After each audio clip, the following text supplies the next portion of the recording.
to hear what the president does decide. Let's bring in right now Republican Senator Lindsey Graham, a member of the Senate Armed Services Committee, to discuss. So, Senator, thanks for coming in. The White House says he's canceling this trip to monitor the situation in Syria. Just that, do you take as a sign that military action is coming? Yeah, I hope so. I just can't imagine this situation not resulting in decisive military force being used. What Obama did didn't work. What Trump did the first time didn't work. There's no doubt in my mind that this chemical attack came from the Assad regime.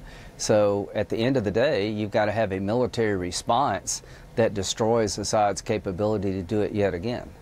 But as Barbara was laying out, it's tough to decide what option to hit. What is a good option? You've before said take out the Air Force, but it doesn't sound like taking out the Air Force would have stopped if the chemical attack's coming out of a helicopter. Well, if the air bases can't be used for fighter jets, that's a step in the right direction.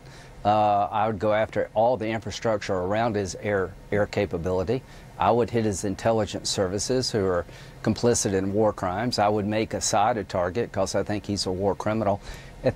What I would do is let Kim Jong-un and the Ayatollah know that when Trump sets a red line, he means it. If this is not an all-out assault on Assad's capability to deliver chemical weapons, if it's not an effort to degrade his regime, it will be a miserable failure. This got to be part of a broader strategy. But Senator, when you say that you think Assad is a should be a military target now, you think he's a legitimate military target? Absolutely. You would support the president going in to take him out? Absolutely. I think he's a war criminal by any definition. How many people do you have to kill by chlorine gas until you become a war criminal? How many times do you have to gas your own people? How many hundreds of thousands do you have to kill?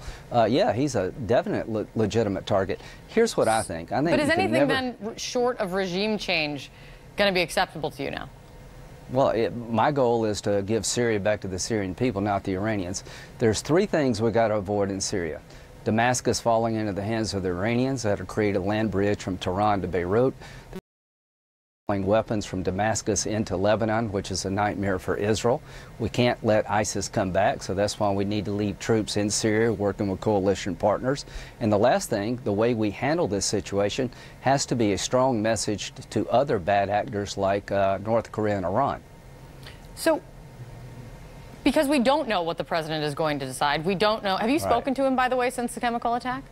No, I haven't, but the last time I talked to him, it was about withdrawing our forces. We have 2,000 people working with the Syrian Democratic Forces to hold the territory we liberated from ISIS. If we don't keep that force in place, I think ISIS will come back. I think Europeans should be on the ground with us helping train Syrian Democratic Forces. I think Arabs should pay for the cost of reconstructing Syria. I think they should be on the ground, but an American withdrawal in that part of Syria will lead, I think, to the rise of ISIS yet again. I actually wanted to ask you about that because the White House press secretary was asked yesterday about the fact that he's this desire to bring troops troops home, but she says that it's not that it in no way degrades his ability to hold parties responsible. Do you think that's true? Do you think he can do both of these things? Absolutely not. If the goal is to make the Arabs pay more and contribute more, count me in. If the goal is to get our European partners more involved in dealing with Syria, count me in. If the goal is to leave Syria and outsource our national security to some foreign army, count me out. There is no substitute for American forces when it comes to holding the territory liberated by ISIS.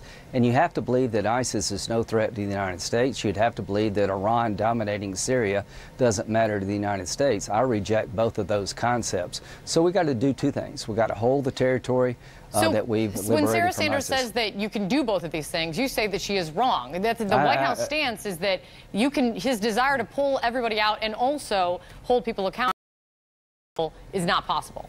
Not possible. It'd be the biggest mistake since Obama left Iraq.